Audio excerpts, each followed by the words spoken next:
সাইফুদ্দিন ভাই বলছিল যে আপনারা সবাই মিরপুরে চলে আসবেন, তখনই আমরা প্ল্যান করে চলে আসলাম। এর আগে যেহেতু রাজশাহী একটা বাস দিছে আমাদেরকে, আমরা উল্টা বাস দেওয়ার জন্যই আসছি। সত্যি কথা বলতে ফুটবল ক্রিকেট ইভেন কোনো প্রকার খেলা আমি কিছুই বুঝি না। আজকে আমরা আসছি রংপুর থেকে রংপুরে খেলা দেখার জন্য। আসলে আমরা হচ্ছে রংপুরের লোক। এর আগের দিন হচ্ছে চট্টগ্রামে রংপুর হাসছে রাজশাহীর কাছে, এই জন্য মামুর ব্যাটারদের সাথে আজকে আমরা খেলতে আসছি। আজকে আমরা মামুর ব্যাটারদের সাথে আমরা মিরপুর স্টেডিয়ামে খেলবো। আচ্ছা, এই যে বর বউ সেজে আসার এই যে ঘটনাটা এটা একটু বলবেন যে এটা কি আসলেই কেন এটা বিয়ের পরে আসছেন নাকি এইটা এখন বলবো না, এটা এখন বলবো না, এটা পরে। বোঝা যাচ্ছে যে বর বউ সেজে এসেছে, মনে হচ্ছে বউ আয় হায়।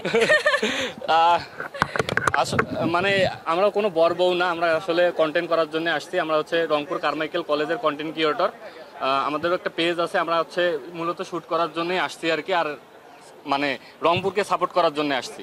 যেহেতু কিছুদিন আগে নুরুল হাসান সোহান তাদের টিমকে নিয়ে আমাদের রংপুর স্টেডিয়ামে গেছিল, আমরা সাইফুদ্দিন ভাই বলছিল যে আপনারা সবাই মিরপুরে চলে আসবেন, তখনই আমরা প্ল্যান করে চলে আসলাম। আর এর আগে যেহেতু রাজশাহী একটা বাস দিছে আমাদেরকে, আমরা উল্টা বাস দেওয়ার জন্যই আসছি রাজশাহীকে। জামাই সেজে বাস দিতে আসছেন? হ্যাঁ, জামাই সেজেই বাস দিতে আসছি। হারলে শেষ। কি মনে হচ্ছে বাস দিতে এসে বাস খেয়ে যাবেন না? না না না, ফুল কনফিডেন্ট আছে আজকে জিতবো। আজকে যেহেতু আমরা সবাই আসছি, রংপুরের যত কন্টেন্ট ক্রিয়েটর আছে আমরা কিন্তু সবাই আসছি। 4 নাম্বার গ্যালারিতে কিন্তু 4 নাম্বার গেটে মনে হয় না, 4 নাম্বার গেটেও আছে তালেব ভাইজান, তারপর হচ্ছে রঞ্জু ভাই, আরমান ভাই, সবাই আছে। আচ্ছা ভাইয়া বলি, আপনাদের কোন প্লেয়ারটা আপনাদের খুব ভালো? যে রংপুরে আপনি সোহানের কথা বললেন, সোহান ক্যাপ্টেনের বাইরে আর কার পারফরমেন্সে দিল খুশ, মানে খুশ দিল, মানে খুবই ফেভারিট প্লেয়ার। ওকে আমরা মানে রংপুরে যারা আছি, মানে আমরা বন্ধু বান্ধব যখন মানে খেলা দেখি, তখনই মানে আমরা যখন খুশ দিল নামে আমরা কিন্তু দিল খুশ বলে চিল্লাচিল্লি শুরু করি। আর ও তো কেমন ফর্মে আছে আপনারা তো জানেন, মানে ওর খেলা দেখে আমরা একটা খুব এনজয় করি। আর হচ্ছে তারপরে হচ্ছে আপনার রোজ টেইলর যে আছে আমেরিকান যে প্লেয়ারটা, ওর খেলা দেখে এনজয় করি আর কি। নাহিদ রানা তো অবভিয়াসলি ওটা তো বলতেই হয়, ওটা বলার কোনো দরকারই নাই। নাহিদ রানারও বল ভালো লাগে আর কি। আপনাদের এই সাজটা নিয়ে আসলে কিছু বলেন, জামাই সেজে আসলেন তো বললাম কস্টিউম তো ছিল, হ্যাঁ জামাই বউর কস্টিউমটা আসলে এইটা আসলে মানে আমি 3-4 মাস থেকে এটা প্ল্যান করছি। মানে মিরপুরে যখন ঢাকা পর্বের পরে যখন মানে ঢাকা পর্ব তো প্রথমে হয়েছে, তারপরে হচ্ছে সিলেটে গেছে, চট্টগ্রামে গেছে, আমার আগে থেকেই প্ল্যান ছিল আমি এই বেশি আসবো আর কি।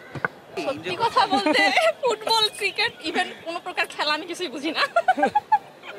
মানে হুদাই ও নিয়ে আসছে, আমি আসছি, আমি কিছুই বুঝবো না, দেখা যাবে গ্যালারিতে বসে এমনি তাকায় আছি। কোন ক্রিকেটারকে চেনা আছে? চিনি দুই একটা, কিন্তু ওগুলো বলা যাবে না। ফেভারিট ক্রিকেটার কি আপনি বলেন? আমি কিছুই বলতে পারছি না আসলে। আমি বললামই তো, আমার কোনো খেলা ফুটবল ক্রিকেট ইভেন কোনো প্রকার খেলা আমি বুঝি না। মানে ন্যাশনাল টিমের কোন ক্রিকেটারের নাম জানেন না? আপনি প্রিয় একজন থাকতে পারে? প্রিয় খেলোয়াড় নাই, কারণ আমি খেলাই বুঝি না, কি দেখবো? না দেখলে বুঝবো কেমনে কে প্রিয় কে অপ্রিয়? আপনি খেলা বাদে সবকিছু বোঝেন?